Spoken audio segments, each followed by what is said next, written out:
সম্মানিত দর্শক মণ্ডলী, আজকে হচ্ছে পবিত্র জুমার দিন।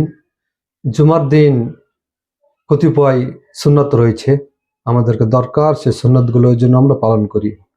1 নম্বর হচ্ছে জুমার দিন হচ্ছে গোসল করা, আমরা যেন গোসল করে জুমা পড়তে যাই। 2 নম্বর হচ্ছে মেশক করা বা ব্রাশ করা।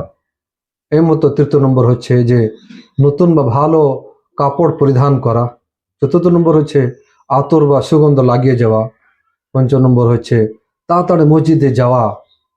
এবং 6 নম্বর হচ্ছে প্রিয় নবী মুহাম্মদ মুস্তাফা সাল্লাল্লাহু আলাইহি সাল্লামের প্রতি বেশি বেশি করে দরুদ ও সালাম পাঠ করা।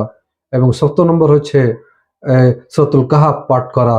এবং 8 নম্বর হচ্ছে যে আপনার এই দিন আল্লাহ তাআলার একটি সময় রয়েছে, আল্লাহ দোয়া গ্রহণ করেন, সে সময়টি খোঁজা এবং তালাশ করা।